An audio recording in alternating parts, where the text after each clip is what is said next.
7 luxury cars, एक chopper और एक फेरी टेल वेडिंग। সপ্তাহে ওটিটিতে কি দেখবেন, কোথায় দেখবেন?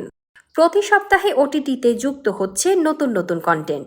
চলতি সপ্তাহে মুক্তি পাওয়া ও মুক্তির অপেক্ষায় থাকা নতুন ওয়েব সিরিজ, সিনেমা, প্রামাণ্যচিত্র ও রিয়েলিটি শোর খবর নিয়ে আমাদের আয়োজন। Forget me not, Rabiul Alam রবির ওয়েব ফিল্মটি গতকাল মুক্তি পেয়েছে। আমি যদি কখনো হারিয়ে যাই, কি করবা তুমি? ভিডিও স্ট্রিমিং প্ল্যাটফর্ম চরকির মিনিস্ট্রি অব লাভ প্রকল্পের এটি চতুর্থ সিনেমা। প্রধান দুই চরিত্রে অভিনয় করেছেন মেহজাবিন চৌধুরী ও ইয়াশ রোহান। সম্পর্কের নানা দিক নিয়ে তৈরি হয়েছে ফরগেট মি নট। চরকিতে এর আগে মুক্তি পাওয়া রবিউল আলম রবির অনলৌকিক ও ক্যাফে ডিজায়ার প্রশংসিত হয়েছিল। নতুন ওয়েব ফিল্মটিতে আরও আছেন বিজরি বরকতুল্লাহ, ইরফান সাজ্জাদ সহ অনেকে। একটি খোলা জানালা ধরন স্বল্প দৈর্ঘ্য সিনেমা। একজন ভয়ঙ্কর খুনি বেছে বেছে নার্সদের খুন করছে। কেশবপুর এলাকায় একের পর এক নার্স খুনের ঘটনায় আতঙ্ক ছড়িয়ে পড়ে।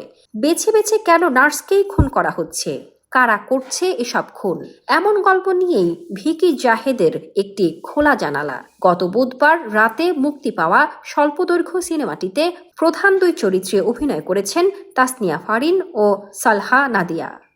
কল মি বে ধরন সিরিজ, এই প্রথম ওয়েব সিরিজে কাজ করলেন বলিউড অভিনেত্রী অনন্যা পান্ডে। কলিন ডি চুনহার ৮ পর্বের কমেডি সিরিজটির অন্যতম প্রযোজক করণ জোহর। বেলা ওরফে বে চৌধুরীকে নিয়ে সিরিজের গল্প।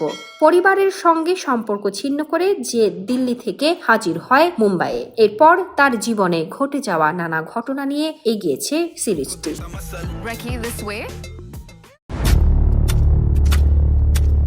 বন্ধুরা, আপনাদের জন্য সেলিব্রিটিদের lifestyle, gossip, Hollywood, Bollywood, Dhallywood আর টিভি ইন্ডাস্ট্রির সব ধামাকাদার খবর দিয়ে থাকে। তো বন্ধুরা, আমাদের চ্যানেলটি সাবস্ক্রাইব করতে একদম ভুলবেন না।